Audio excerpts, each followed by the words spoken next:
फरमाते हैं बोलिया पढ़ पढ़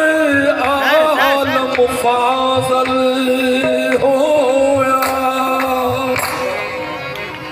पढ़ पढ़ आलम फाज़ल होया,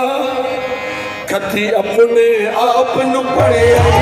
कभी अपने आप नु पढ़े कभी अपने आप नु पढ़े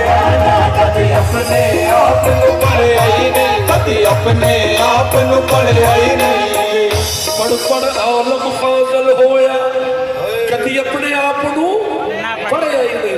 पढ़ पढ़ आलम फाज़ल होया, कभी अपने आप नु मजा नहीं खत्म हो रहा है, खत्म नहीं हो मुंह से इकरार कर ले, क्यों नहीं पढ़े वक्त आया किया चाचा